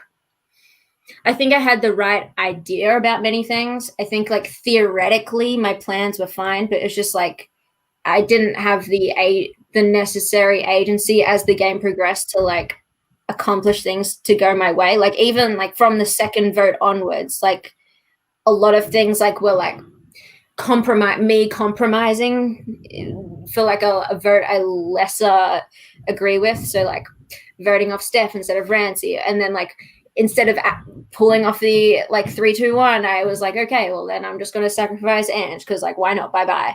And then from then onwards, I just tried to stick with the threats and unite the threats, but that was a cluster fuck. Okay. I think that's the new technical term for that. If that ever happens again, that is the technical term for that. Okay. I think ultimately my best and worst move was creating the new Galata 5, and then I think my best and worst move was creating the new Galata 5 after we voted out Ange. And I think I pushed the loyalty of that like the most. I think I did it the most overtly and like obnoxiously. And then I ditched that alliance. And I think that was a good move in regards to my game, in that I truly believe, and I've corroborated with players since, and I do think like if I had moved forward with that group, I would have just like been at the bottom. Like at like they would have cut me at like 6 or 5 or something like that. Like unless I was like going to win immunities, and at that stage I didn't know I was going to like do all right in immunities. But you did better than all right at immunities. Yeah.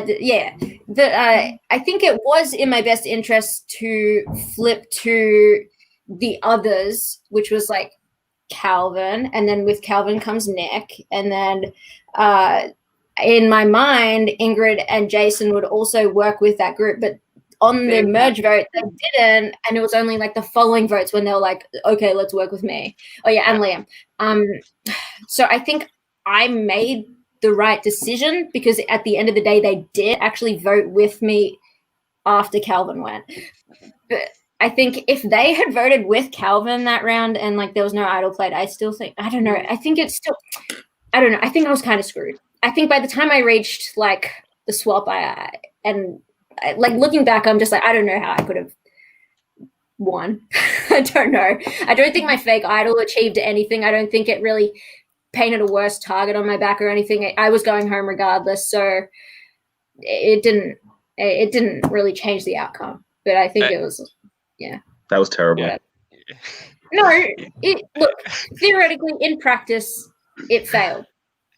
But I think the theory behind it was sound. Like the logic behind it was sound. But in practice, what it did was it isolated me from the group, but I was already going home. Do you know what I mean? Like, why would I just, like, I'm not down to just like deal with the platitudes and then just be voted out without trying something wild.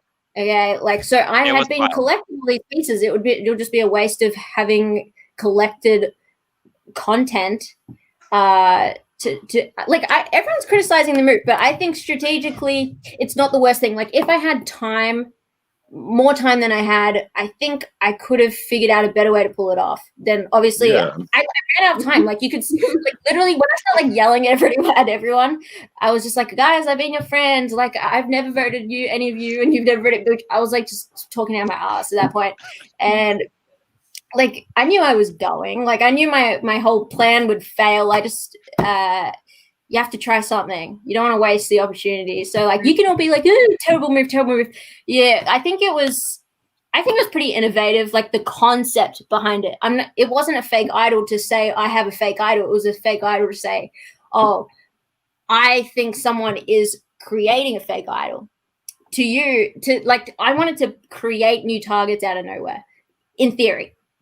Yes, I did not execute the plan well. But in theory, I think it's a good idea to, like, when you are seen as the biggest target, to create other big targets or frame other people as big targets. Because the downfall of my game was, like, I was not I had nowhere to hide anymore.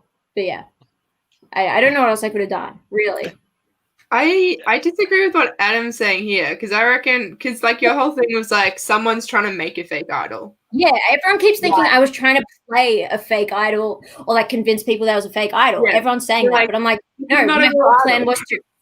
I think people are missing the point of what I was doing, because I did explain it in an earlier confessional, like it might have been the round earlier actually, or something like that. But I explained that I wanted to frame people with the idea that they are trying to build a fake idol. Mhm. It was not a fake idol to scare people into thinking I have a real idol, because in my mind, if people have real idols, and I said people have seen Calvin's idols, they know what real idols look like. They've seen Chris's idols, they know what real idol looks like. I was like, I have to play it off as it is a fake idol. And I think that's a disconnect that I think makes me the smart one and all the annoyed viewers the stupid ones. But whatever. I don't know, Calvin, back to you. So, like, do you think your best move led to your vote out, like Luca was saying? Or what was your best move in general? I think my best move was convincing Natalie to show me her idol clue, really. And like, yeah, the minute you've got like 2 idols, like there's like very slim chance you're going to make it to the end. Like, surely, like playing 1 maybe, but like if I had to play playing 2, there's just like absolutely no way that anyone with a brain will keep you around. I don't know. No, it's happened. Plenty of Survivor winners have played multiple idols. Yeah. I don't know. I don't know Sorry, about that stat. If you play an idol, how likely you are to get to the end. It's an interesting stat. I don't know. I'm not a... Yeah. Some people would know that right off the bat, so that's the right... Yeah. I think there have been a few winners who've played 2 idols and gotten to the end, like, correctly. Like, yeah, Jeremy has. Ben. I think it's just harder. You know, you got a harder road ahead of you.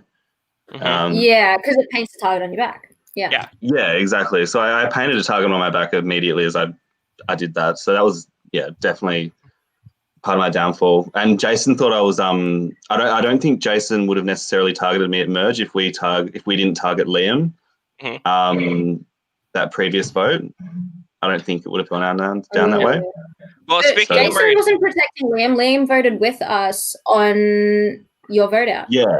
Yeah, but I think he saw that like we were shady. I think Jason and Ingrid really screwed up voting you out. Well, if in theory, like obviously, like. Well, I mean, Ingrid goes next immediately. You were going home anyway, but it was just like it didn't make sense from my point of view. I was like, it just doesn't make sense. I don't know why they did it, but whatever.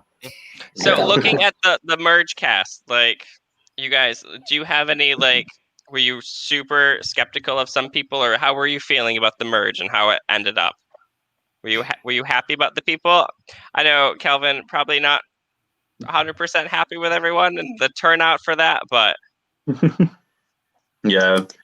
I just I didn't get time to vibe with Emily and Chris at all. Emily was just like, for me, it was just like a brick wall. I was getting nothing out of her. It was clear that we were never going to be on the same side.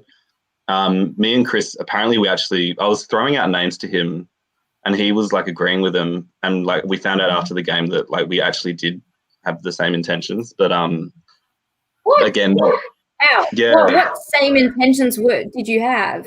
Well, maybe it was more my lies were what he wanted. I don't know. I think I was throwing out. I think I was throwing out Ingrid and Jason to him to like vote out or something. I can't remember. And he would have liked that. Yeah. So he was like biting at that, I think. But other than that, like I found myself I could possibly work with everyone in merge. I think like there was a chance to work with everyone besides them two. But yeah, to get Jason. Well, yeah, but the problem is, Adam, Chris played the idol. So like unless we had voted someone else that targeted someone else that vote, and like Chris gets his idol or whatever, like it would have still the same thing would have happened because they still voted with me on the future vote. Game over. I mean, the very first vote you all went to, like you split the vote on the very first tribal, and then this one you weren't concerned about splitting the vote. Because I don't think we weren't like 100% that we had the numbers.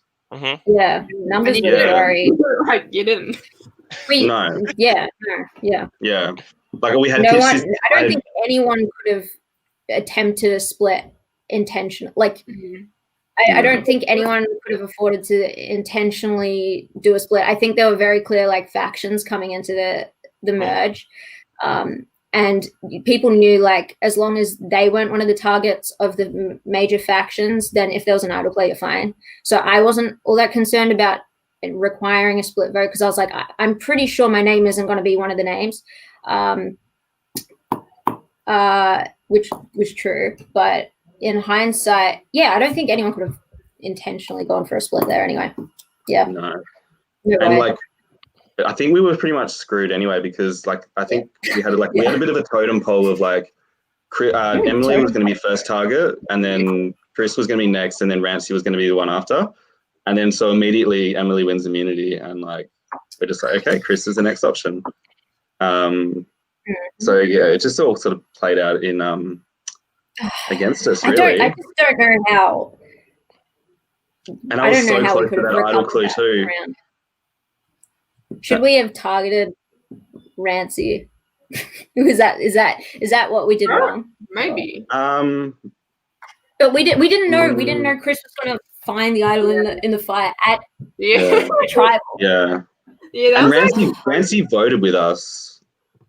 Yeah, Yeah, he did, to like keep on a up appearances. Or actually, he wanted to do like a trick or something. Like He was there was gonna something more to his plan. Chris had the idol. Like Chris told him that there was an idol. Oh, he had the clue to the fire. He had Oh yeah, I clue. forgot about that. Yeah. That it was Now, did Emily actually see Nice. him get that clue or not? Mm. I'm trying to rewatch the episode just to get to that clip, but No. Yeah, so he didn't see. I don't think he saw the clue. But he knew that it was at Tribal Council, but he didn't know where. Gotcha. And I think Chris as well was also unsure of where. But Steph had done a drawing on the back of the clue of the fire pit. Oh. oh, so that was from staff actually. Yeah. Well, that's cool how that worked out. Love. Yeah, and Vince was the person who came up with the see, a lot of stuff happens on the fly, but we don't rig anything, I swear. Vince was the person who came up with the idea of like putting the idol in the fire. I think kind of inspired by Survivor South Africa. And then one of us just put the clue in the the challenge and like just taped it to the wall or whatever, or like put it in. I don't know how it was, but yeah. I think it was like dangling or something. I can't remember, but Yeah. I re-hid the idol once I got voted out. I told them where to hide it because there was a spot I was like checking, and I was like, "This is the perfect idol spot." So it was kind of cool how we all had our little like influences in that. Yeah, I mean, we sort of needed that. We had a very like skeleton crew. But It was really funny, like as a player, to see like pre-merge players like voted out, but then suddenly like Josh Peterson was like a good example, but there were certain other players like I'd see around like deliver like the people that delivered the merge feast and stuff. I was like, we voted them out, like don't make eye contact. Yeah, and like just filming, they were filming us as well. I think Josh was mostly just filming be there us. like silently. It would be like really strange. He's just like, cool. But Josh was cool though. Josh was like the least like awkward to be around, even though like he was the person we voted out first. He was like the least awkward of like the pre-merge people to run into. Everyone else I felt like was like hating on like us. I thought Josh was hating the most at the start. I felt like he got over it, I guess. No, I think at the time he was having a good time. Yeah. I think at the time he was like just enjoying himself. I don't know. But after the whole thing, everybody just kind of comes together and kind of gets over everything and just like shares in this big bond. Isn't that true? Yeah. For the most part. Me and Chris are like, me and Chris are good friends now. I think everyone sort of comes together. Yeah, everyone's on my Like, not everyone's like involved. Like people are. Like Emily and Ange don't have Facebook, so they're not like involved as in a lot of like the Facebook stuff. And then I think we've heard from Jason for a while, but Rancy and I we were hanging out with Maddie Ching. Was it Keegan there too?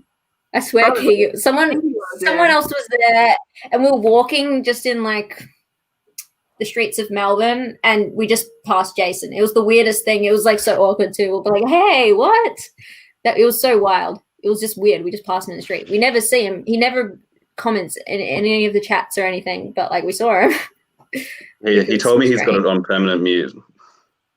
Yeah, I mean, I that happens with a lot of Survivor people chats, to be honest, with me too. Yeah. But so this next challenge, Cal, of course, like you left us last time, but Tara, you pull out the win. Congratulations on the little bouncy thing.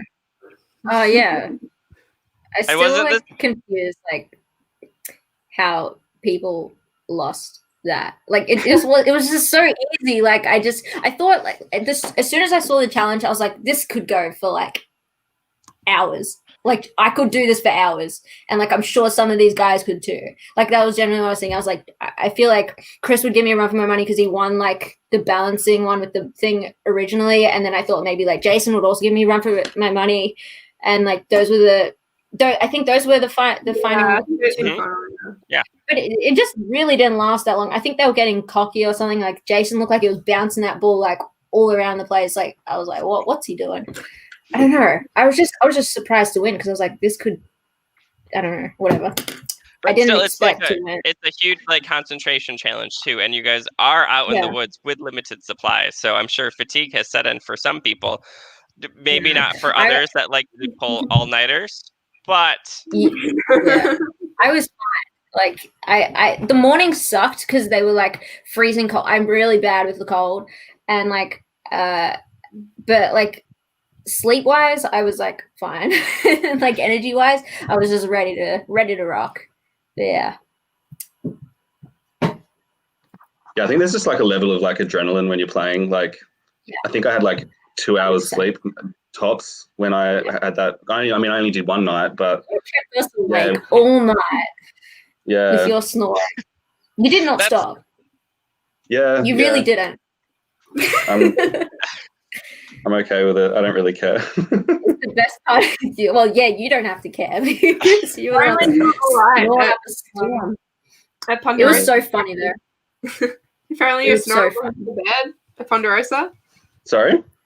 Apparently your snoring wasn't so bad at Ponderosa. Also, I think it was just honestly being on like that flat, hard surface. Yeah, I think. Selective snoring. Josh's was bad at Ponderosa. Yeah, there were a few snores on the cast. Well, in general, I think one of the episodes was like something about snoring or get the snore out. Snore with a reputation, yeah. Actually, that's this episode. Oh my goodness. I'm just like flipping through them to like recap. Oh, shut up. That was my brother. Sorry. Oh, what the fuck? Yeah. Sounded like a chihuahua or something. Oh, he's so annoying. Okay, give me 1 sec. So Luca's question, there was not any uncomfortable interactions, to be honest. Everyone took it really well. Like when you arrived, like we discussed why we voted someone out and just all the reasoning and like how it all played out. I guess the only one that might have been a little bit awkward. No, I'm not going to say much more. What? Well, I guess the question in this episode we were talking about, like, I was surprised as a viewer to see Ingrid go home this episode. Like, I thought her and Jason were really tight, and just to see Jason turn like that, I was really surprised. No, Jason still voted. Jason. So this is the thing about this episode. So it didn't really show in the edit, but like, I was so annoyed at Jason constantly coming for Ingrid. And look, like at this stage, like the people I could utilize as like reliable allies or shields was really slim. So I really had to. It felt so weird to be like talking down to a guy that's like clearly older than me and like just like way more normal than me. So, but I was like, I felt like I was lecturing this guy. It's like he didn't understand that like targeting Ingrid meant he was going to be targeted shortly after. And I was like, I felt like I had to explain to him, like, you were perceived as a big social threat, Jason, probably a big physical threat too. And so I had to like really work on him that round too, even though he wanted to like trollingly vote out Ingrid. I was like, you have to vote with me and Ingrid and Liam, and hopefully we can pull in like, well, hopefully I thought we still had Nick at that point, so I thought we had the numbers, but we did not. But yeah, but that was wild. Jason is just hard to play with. Chaotic. Bit And chaotic. he was loyal, like once, like he was loyal to me, like from that vote onwards. Well, I But, could like- see the risk of having like your biggest ally with you at that point brings a bigger target to you, and everybody had known that Ingrid and Jason were working together, so maybe that was his concern, that he wanted that target to be lessened a I bit. don't think he was like thinking like that yet. Okay. Like, no, he was, he's not like. Yeah, Like- he hates Survivor. Like he hates the show. yeah. Yeah. He wouldn't have these strategies thought I out. feel like he lost interest around after the Ingrid vote. Like he kind of like he seemed more like engaged prior to that, but that he like tapered out. It seemed like from my perspective in the game, like he lost a bit of energy. Very hard, like to try and like get people to not vote you. Like Who? in your Oh yeah, no, he did. like, But it did. I think he seemed like sort of reluctant a lot of the time, at least in like the conversations I saw him have with others and have with me. He was just like, oh, I'm just doing like as I do. Like, I don't know. Yeah. He definitely like did lose interest. Like it doesn't really show in the footage, I don't think. But yeah. I was like concerned that he'd just go rogue because he'd been doing that on like previous things. He was like the one person I wanted to convince to like, you have to work with me. And he did, but whatever. Yeah. Well, I think just looking at the recap of this, Calvin, you were pretty shocked to see Ingrid go at this point. Yeah. I love the cow footage Oh from my the god, jury. I didn't even realize I was doing that. I think I was just trying to play up the like. You want it to be the being so Eliza. sort of, like, yeah. yeah, the Eliza. Yeah. Oh god, yeah. I was I think going into that, I was expecting Nick to get targeted. I think I had Tara at number 1 target. But then she won immunity, so I was kind of like expecting Nick, but I didn't realize he had found an in. Yeah, And yeah, I think Ingrid would have been one of the last people I was expecting to get targeted, to be honest. So yeah, I was blindsided. It was interesting to watch. What I was interested to see is why did you just we see this all the time in Survivor, like the female players get together and try to form like an alliance. Tara, did you ever try to do a thing with Ingrid and Emily and just go from there? No. I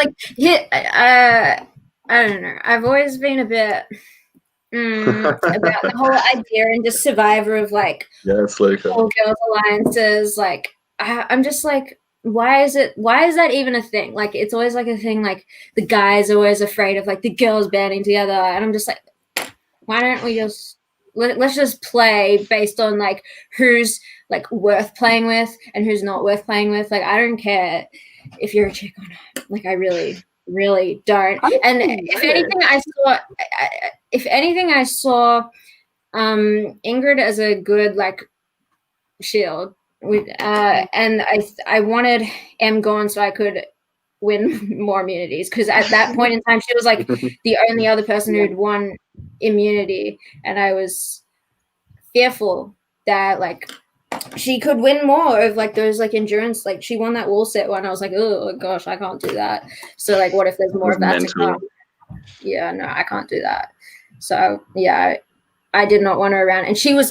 Oh, the problem was Emily was also aligned with Chris and Ramsey, and the problem with Chris, Ramsey, I was happy to work with like any of them had they just like been like okay with getting rid of another, but they were all like fiercely loyal to one another, and I could not convince them to turn on each other. So I always tried to get like Nick to turn on them or Jake to turn on them, or like just anyone who wasn't them to turn on them, because they weren't turning on each other. And that was the most like infuriating thing for me, because people were just like letting them be like this super three, the super trio. I didn't like it.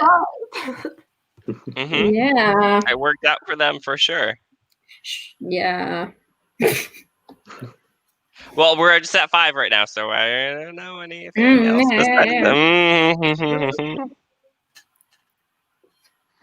But I guess so now we're at the game, and you guys call it touchy subjects. Yes. Yes. Yes. There you go. So Devo, I didn't get to be in touchy subjects. Mm-mm. Yeah. Devo, we didn't get to the spicy question. I feel like all of the I feel like half the questions that like the answer was me, if you were still in the game, the answer would have been you. Do you know what I mean? Probably. Yes. Yeah. I could have just like shifted that all onto. That's why I wanted you around, dude. Whatever. Yeah, fair. The game. You said you had the some game spicier questions, Liz. Ready? It Do you did get have, more like- interesting in the later Yeah, parts. so because we asked more questions, but like there was like a limit to like this amount or whatever, Yeah. and then Tara reached that limit before we had the other questions. Yeah. Do you still have the results? I'm curious. Like, if you had like the least deserving or the, I don't know, what other? Least deserving was questions on there, wasn't there? That was Ramsey, I think. Uh-huh. Yeah. voted that. One of the questions was like, who would you most want to be on a deserted island with? I think. Yeah. And Okay. I think I would have said Jason for that. I can't remember. I don't remember any of the other ones. In the episode. And then some people were like, wait, what's this question? Yeah, it didn't make it into the Okay. Yeah, I don't know. There were a few that didn't make it, but yeah. No, because Yeah, I can Sorry, recall that I'm first too busy one. winning. Yeah. Well, speaking of winning, you got to go on a little reward, have some cereal, which is a step up. Yeah. I feel like the reward was Well, it's a time to liability. bond with 2 people. Like, yeah, but time. It's time to bond with 2 people, but there is not much time in each round, and you want time to bond with everyone. So, like, in hindsight, I think I wouldn't have taken Rancy on that reward. I still would have taken Jason, but I think I would have tried taking Jake instead. In hindsight, because Rancy was not considering pulling anything until the following round or something like that with Jason, but not with me. Yeah, I don't know. I wasn't even hungry. That's the thing. Like, I was just ready to like rock. Like, I wasn't craving cereal, I'll be honest, but like I just wanted at that stage, like, immunity was like obviously the biggest selling point, and I didn't really feel the need to cement anything with Jason. I think he understood like that we needed one another, and like I don't know. I didn't have much time to think about my decision about who to take on the reward, and like no one wanted to come. I was like, who wants to come? And like no one wanted to come. So, yeah. But now, traditionally in Survivor, like sometimes with these like community rewards, there are like clues for like the next hidden idol or perhaps an advantage. Did you like search through that cereal at all? Was there a clue hidden, Liz? I didn't search. I should have searched. Was there any? No clue? Because at this point, Jake already had the idol. Okay. And I don't think there was a clue for that. No one had brought that up to this point. I'm mad at myself for not looking. I should have just poured the cereal out like everywhere. I feel like the fan of the show I am. I should have just been like, I should have thought of thinking that, but I didn't even think that. I didn't think that.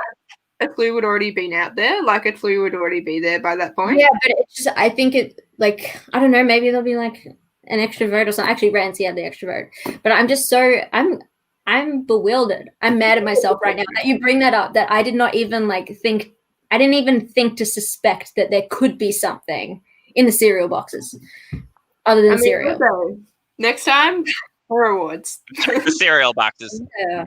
Season 3, we're going tough. No, none of these, cereal boxes and merge feasts that last forever. Yeah. We're going back up. Yeah. That was But cruel Randy- making it to a wall sit after a merge feed.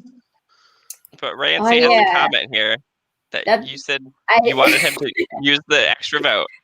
I just kept wanting to get that out of the way because, like, I did not plan on moving forward with Rancy unless he voted with us on that vote,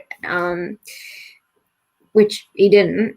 But like, yeah, I did not see any benefit to my game for him to continue on with that vote. It just seems like a better way to take me out in future rounds, take Jason out, or to take Liam out. And so, yeah, I was not impressed with his extra vote. I was glad he told me, but I just wanted to use that information against him, and I wanted him to use it. Well, I think he literally told everyone, and I think everyone knew before he told anyone that he had an extra vote. So he had told Jake and Emily first, and then he told me. No, and then I Jake told and Chris first. Oh, Jake and Chris, not Jake and Emily. Yeah.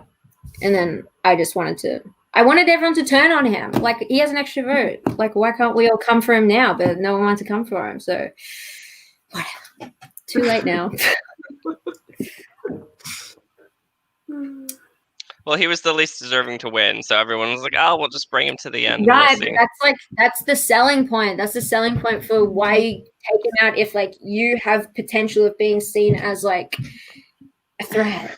So I thought, like, that pitch would work on, like, more people, but no, it didn't. Whatever. It's too late now.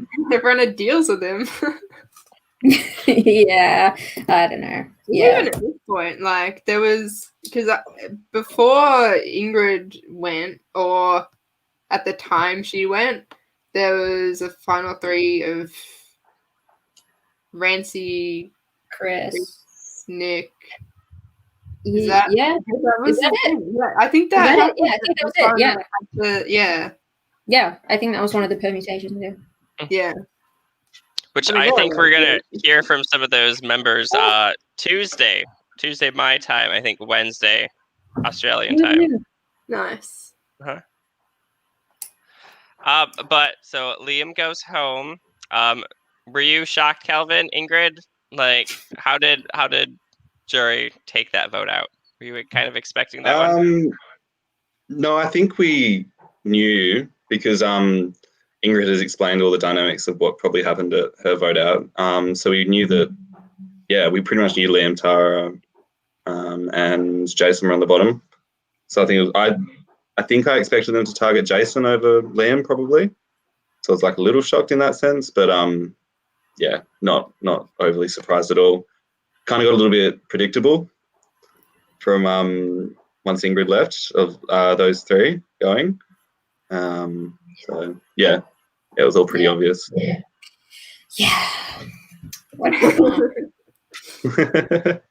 And as soon as Tara lost immunity, I was like, "Yep, game over." Like, well, as soon as you were out of the game, I was like, "Game over for me too." Like, to be honest, I was like, "That's it."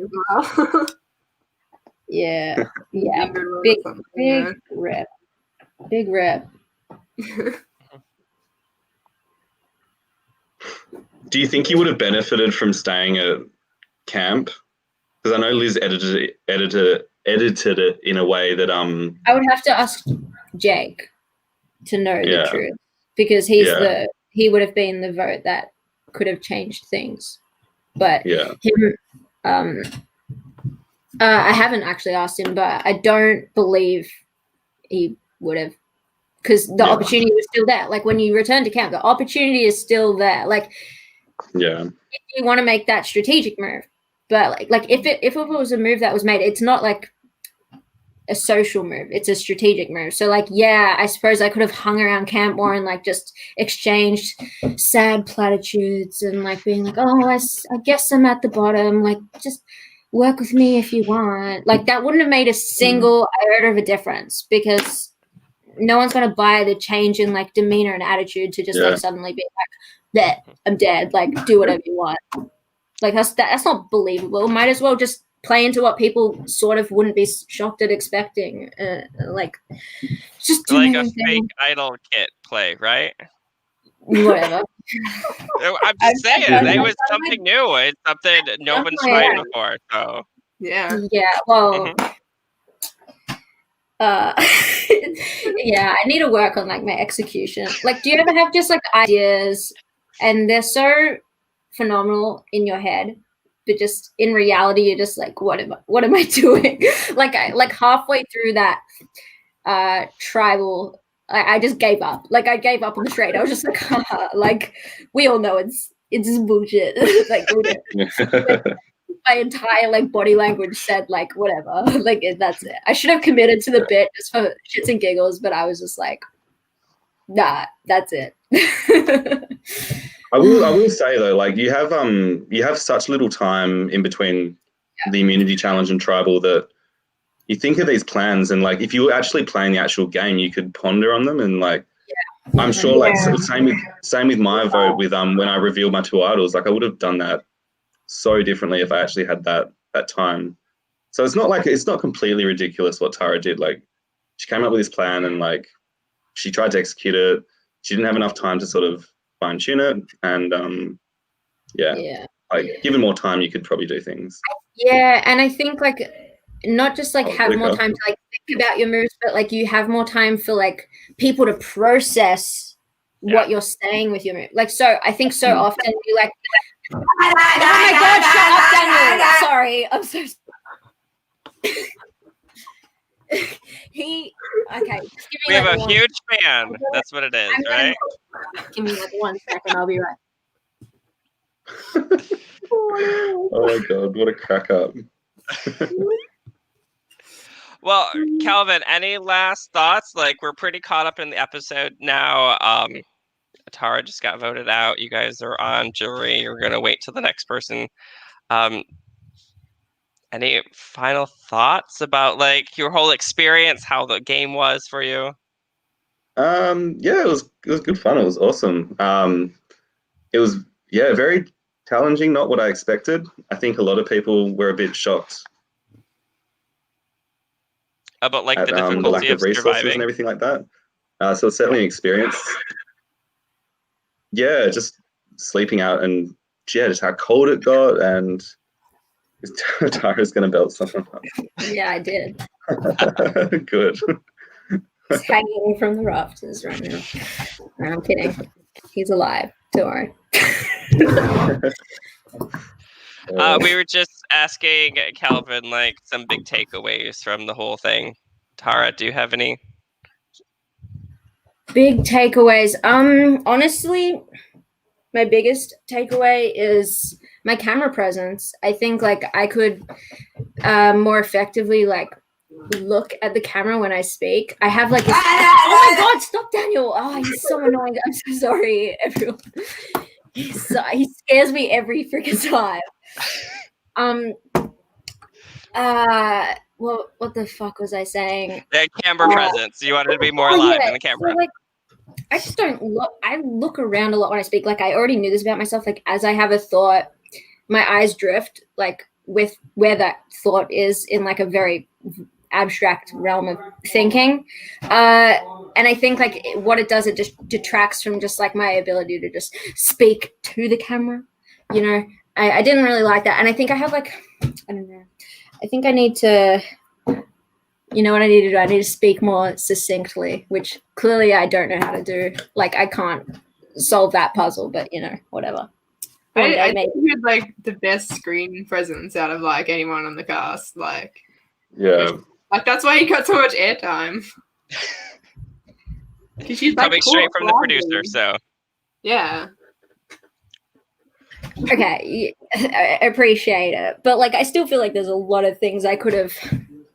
It's good to know because like I do one day hope to get on the real deal, you know, and I would want to be ultimately prepared for that, because you don't want to go on the show and get 0 friggin' screen time. So you want to like know like what works for you, what doesn't work for you, like what's fun to do, what's not fun to do, like how do you want to spend your time. I don't know. I want to be prepared for the real deal one day if it comes. Very cool. I'm going to need to keep muting this whenever I'm not speaking, by the way. Smart. So, Liz, any final things to say before, I don't know, before we end this chat here tonight? We have a finale coming up, right? Yeah, we got a finale, 22nd, 22nd of August. So if you need to get like reminded of that, there is an event through our Facebook page, Melbourne Survivor. Hop on that. Yeah, and if you've forgotten stuff that happened, like go back and do some rewatching, you know, see who voted who at different times and stuff like that. No shame in skimming through things to get a bit of a reminder, because it has been a bit of a break.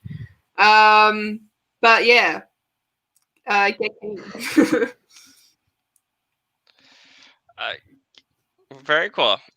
Kelvin, would you play again? I guess is the big question. Just another live reality game? Yeah, absolutely. So much fun. Love to get link up with some people if anyone else was cast that I played with before, and yeah, it was just like all around fun weekend. Even if when I was voted out, it was just good fun watching it all play out and everything like that. So yeah, definitely. Being Tara, on the jury was fun. Yeah, it was a fun experience. Sorry, what? I just assumed you would want to play again. More practice before the big show, right? Yeah, more practice. It's no. The more practice, the better. I'm just getting distracted. There are so many noises happening in my household right now. Like I don't even know what's going on. But yes, practice is good. I think every time I play, whether it's an org or like a real life sort of game, I do think I learn more about my game, and I do evolve. I do think I evolve for the better when I do play it. And I do think I analyze like my strengths and weaknesses, and I think that's ultimately a good thing, both just like for if I ever wanted to play the real game, or just like self-awareness building, because I don't naturally come with too much self-awareness, but and just generally speaking, these games are all about self-awareness at the end too. Everyone takes something that they learn about themselves, they bond with people, and these games are great for establishing 100%. A great community. And you can follow more of us at facebook.com/live-reality-games. Melbourne Survivor is on there. There's a viewer page, and we cannot wait for the finale coming up on the 22nd, like you said, Liz. So Kelvin, Tara, Liz, thank you all so much for coming out this morning for you, and this evening for me. So it's great that we can do these like from across the world. So yeah, good fun. Thank you. All right. Yeah, thanks. It was good. All right. Well, we'll end it here. So thanks everyone for watching, and everyone have a great night, great morning, great day in general, I guess. So. Bye. Yeah.